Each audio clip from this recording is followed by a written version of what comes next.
Well, we certainly didn't see this one coming. Massive, massive breaking news late Tuesday evening, early Wednesday morning. Tottenham have agreed a deal with Sevilla over the transfer of Jules Kounde. This is a massive development in this one. Harrison says, Maddie, is this real or are you pulling my leg? It's Gianluca Di Marzio. It is one of the most reliable transfer sources out there who has confirmed this evening that Tottenham have reached an agreement with Sevilla over the transfer of the centre back. Now, it is expected that Takahiro Tomiyasu will become a Spurs player in this next week or so. Tottenham do want two centre backs. That has been known since the very, very early stages of this transfer window. And now we potentially have the second centre back that we are going to be trying to get done. And as Joseph Cahill says there in the chat, want to move getting rid of Sanchez to two birds, one stone. So let's take a quick look at what this deal is. As you can see below me there, Tottenham have agreed a deal with Sevilla worth €30 million plus Davinson Sanchez going the other way. So two birds, one stone there. Jordan Stevens and James Watson absolutely shocked with this one, as am I. Didn't expect this news late on. I saw it on Twitter. It was actually the Spurs web that I saw it first with. And I messaged Jenk, who runs that, and just trying to figure out if this was actually real, because it is a very, very interesting development. Not one that I thought would happen. I said from minute one that I think Spurs would be priced out of a move in this one. But look, they found a way around it, and they found the fact that Davinson Sanchez going the other way could tempt Sevilla into this sale. Bobby Burke says, where is this article? It is the latest article on Gianluca Di Marzio's Twitter page. It's not titled anything to do with Koundé. It's basically all the negotiations and news of the transfer market today, the 13th of July, as we move into the 14th in a couple of minutes. He says Tottenham have an agreement with Sevilla for Koundé, 30 million plus Davinson Sanchez. Now, the key bit next is that Davinson Sanchez or Jules Kounde will have to think about it. El Demarc have said in the last week or so that Jules Kounde views Tottenham as, quote, a second tier team, and that is the next stumbling block for Spurs. How do they convince the player to come to them? With Sevilla, a team who are in European football in definitely a better state than Spurs, and we know there will be teams in a higher competition than Spurs that will be interested in Jules Kounde. But the key thing could be getting this deal done early and using this time ahead of getting ahead of other teams maybe going into a deal, getting this one done. David the Irish Hotspur says, not sure if I'm happy with this deal or not. David, I'm telling you right now, you're absolutely delighted with this deal. You are delighted with this deal because this is a huge move for Spurs. So after he says the next Jules Kounde will have to think about this, he says the alternative would be Skriniar, who is not convinced to leave Inter. So Jules Kounde does look as though he wants to leave Sevilla, but Spurs as a potential destination is certainly still up in the air. The alternative in Milan Skriniar does not want to leave Inter Milan. Of course, with them having won the Serie A last season, despite the departure of Antonio Conte, they're in very good stead going into the new season. But we need to talk about Koundé. I'm trying to gather my thoughts on this one because, like I said, it isn't a development we expected to see tonight, especially this late on. And it was put out in such nonchalant fashion by Gianluca Di Marzio, simply attached at the bottom of the article with the updates from the transfer window all of today. He had Serie B updates. He had simply everything, and just put in there at the bottom. The second last article, international transfer market, the Tottenham has an agreement with Sevilla for Koundé, the broken English translation there. Ryan says, will be a hell of a signing for you boys, but unfortunately the way he's going about Spurs, doesn't sound nice up the Spurs.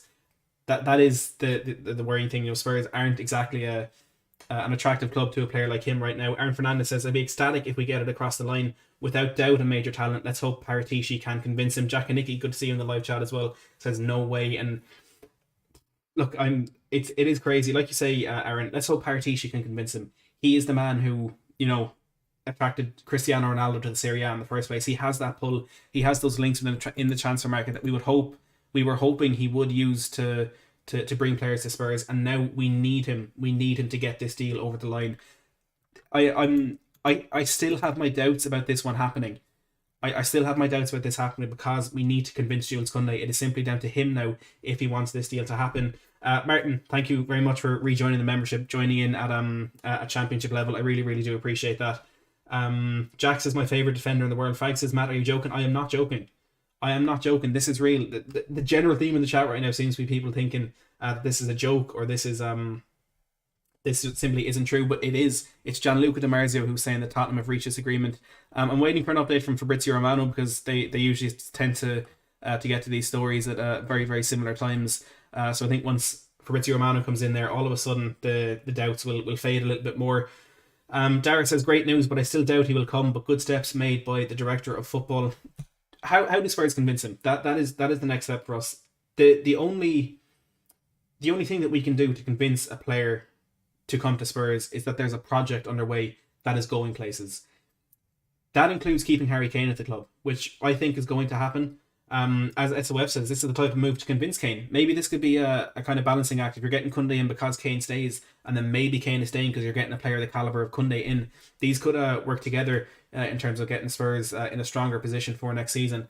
I imagine it's going to take a lot of money. Of course, we don't know how much money Koundé is actually on at Sevilla, but with the attraction, the interest that he is garnering from around Europe, I would imagine it will take some high wages to convince him to come to Spurs, as well as all of the other factors that would have to be put in front of him. It needs to be a project. He needs to see that this team is going places, because he can wait a year and he can pick a team next season. His contract at Sevilla is running through till 2024, so he has plenty of time to make up his mind. Harrison says Tottenham Hotspur is the gift that keeps on giving if we mess this up. Jules Kounde is a Europa League winner. Matty, what will he bring to Spurs? Thanks for this big news. Legend staying up late for us. Do you know what? I've been in bed since 10 o'clock and I couldn't sleep. And I was just checking Twitter there, and there's a post from the Spurs web 2 minutes ago. And I, like all of you, had to fact check it and figure out what the hell was going on. But what does Jules Kounde bring? Well, that is the question. He's a 22-year-old centre-back for Sevilla and France. He started out his career with the Bordeaux B team before moving to their senior team and then joining Sevilla in 2019 for a reported €25 million.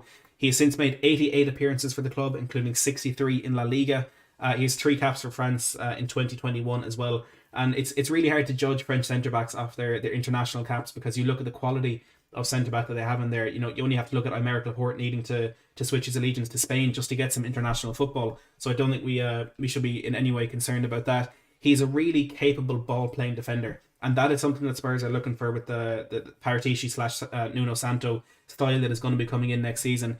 He had a 90% pass success rate last season, and to some extent that does come from him playing kind of safer passes rather than the ambitious long passes. He'll keep the ball at the back, passing it to a centre-back, or his full-backs are playing those easy balls into the centre midfielders. And look, at the time when I kind of did all this research, I was looking at him being a perfect player to play alongside Toby Alderweireld, who, as Henry Wright dubbed him on this channel, Lord of the Pings, one kind of safe player and one player who'll play those ambitious long balls. It's looking unlikely that Toby Alderweireld will be at Spurs next season, but with Tomiyasu, with Rodin, with Tanganga, with potentially another centre-back in Maxence Lacroix, there's definitely a nice balance within that team. Interestingly, the few times that Koundé has had success with long passes, one of them came with Sevilla, and a tactic they utilised where Sergio Reguilon would bomb into that space. So their left winger would cut inside, and Sergio Reguilon would bomb down the wing, and he would Koundé would pick out the pass there. And we're seeing Martin telling me there's an update from Fabrizio Romano, which is exactly what we were waiting for, exactly what we want. So I'm going to take a quick look here and see what Fabrizio Romano has to say. I can't see anything there on Twitter just yet. Martin says contract agreed. Well, I'll keep an eye out for that one. I can't see it yet on Twitter. It doesn't seem to be on his page, Martin. But if you have a link to that, will you DM me, please, Martin? But yeah, so Koundé using those long passes by pinging it out to Sergio Reguilon, a player that he could very well be playing with next season. He's really good in the air, and these are stats that you can look at how he's played in the past, and maybe concerns that you could have with him in the Premier League, because he's only 5'11", which as a centre back isn't really something you would see as an advantageous stat. Darkson G says, if this deal goes through, we get rid of one of our biggest deadwood, and that's also it. We need to get deadwood out to get players in. And Darkson G, thank you very much for the 5,000 South Korean won. But Martin says he got baited. Don't worry about it. Sánchez gone out. It's perfect. That's money off the wage bill. That's money that we can put towards this Jules Kounde contract that we will try and put together. I don't know how much Sánchez is on, but I imagine it's at the higher end of the Spurs players, because we've spent over £40 million signing him. It was a club record fee at the time. I assume the wages would have been somewhere close to matching that. So we'll have to wait and see just how much we could be getting off the books there with Davinson Sánchez. But I fully agree with you on that one, Darkson G. So despite being 5'11", Jules Kounde averaged 3 aerials won per game last season. With his aerial duel success rate at 74.5%, which is 4.1 per game. It's putting him in the top 5 across Europe, top 5% in Europe across the 2019-20 season.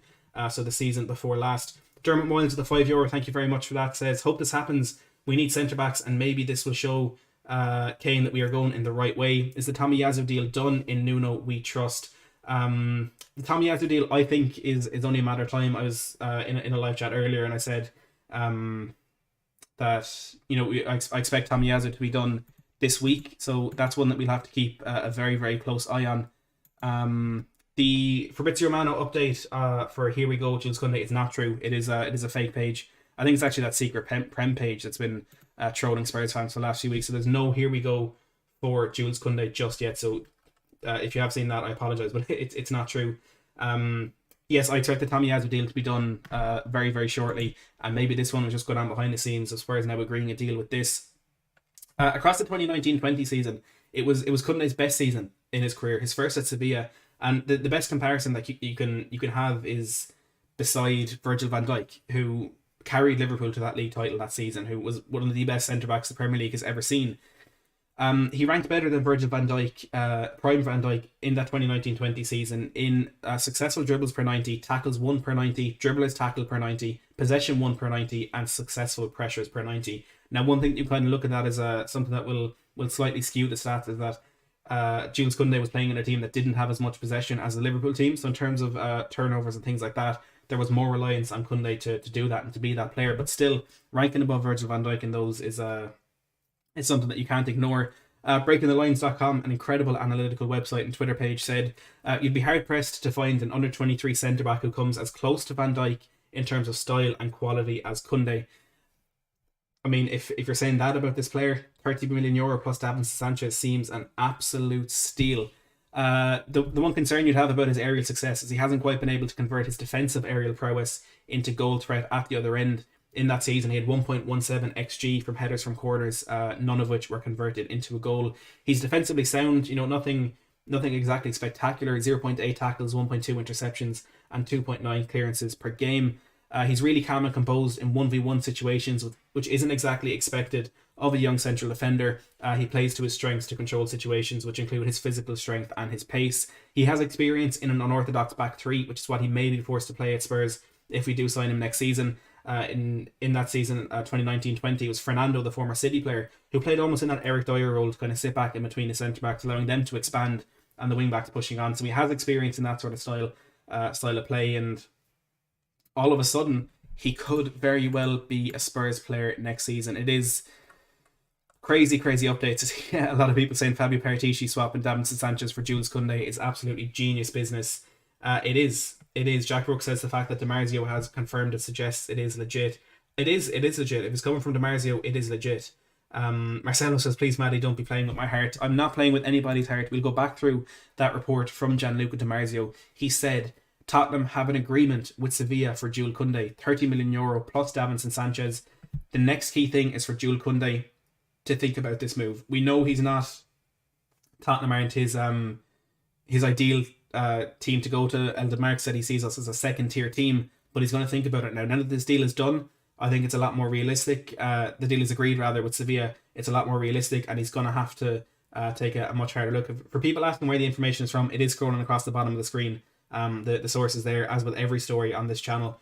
Dietrich Kane says, if we manage to get Kounde and Tomiyasu, do you think those two with Rodon would be enough? It depends how it depends how Joe Rodon develops over the next season. I think he was quite good in the Euros for Wales. He didn't really get into our first team last season, and you could say he can't prove himself without first team experience, but also there's probably a reason that he wasn't in that first team. So it's hard to say if that would be good enough. You know, three players who are essentially unproven in the Premier League. I would rather have a player in there who does have Premier League experience, ideally Toby Alderweireld, but that doesn't look likely to happen. Aaron Fernandez says, Matt, would you expect another centre back too, considering we will be losing one in Sánchez? That is a possibility. You know, we needed one centre back in the first place. Let's say for example that's Tomiyasu. If we're now swapping Sánchez for Jules Kounde and we are losing Alderweireld as well, maybe that is another centre back coming in. Maybe that is Maxence Lacroix joining Spurs as well. There's a lot of room for manoeuvre in this, and if one or two centre backs was our initial target, and then for everyone we lose, there's another one coming in, we could see wholesale changes at the back for Spurs this season, which is absolutely necessary, and it's absolutely something that we need to see happening. The entire mood on Twitter at the moment is I just did not see this one happening. Cameron says, I hope Koundé deal is a real deal and not one like when we were looking for a manager. Hopefully, look, there will be an air of skepticism about this one, and I'm certainly in there as well. As much as Spurs might, as much as we may have this deal agreed, there's still potential that this will fall through. You know, I always say it about Daniel Levy, he's ambitious until he needs to prove it with money. He might get this deal done, but as soon as Koundé wants 150, 200, 250,000 euro a week, well then Daniel Levy might be extremely reluctant to do that, and that is where this deal could fall apart. Like I said from the start, I thought we'd be priced out of a deal here. I didn't think we'd ever get to the point where we'd agree to deal with Sevilla, but that Davinson Sanchez swap is a very, very clever one. And look, on the point of Davinson Sanchez, I will be sad to see him go. I think there is potential there. I think he can become a very, very good defender. It just so happens that maybe somewhere like La Liga is the best place for him to do that, because his physical attributes will be a lot more beneficial for him when in the Premier League you need that on the ball quality that he certainly lacks. Dark G with another super chat, another 5,000 South Korean won. Thank you very much for that, Dark. I really do appreciate it. Says, if Koundé comes, how long has it been since we got a signing at this caliber? Also, I'm still hoping for Kim Min-jae with Tomiyasu, the Asian duo defender. Yeah, look, Kim Min-jae is a player that was mentioned a lot last season, but of course his name hasn't really been thrown about much in this window just yet. How long? I would compare this signing to the Tanguy Ndombele signing in terms of the hype and, you know, a young player like that who is the target of a lot of teams around Europe, and it's a big fee to bring him to Spurs. I think the hype would be similar to that in Ndombele.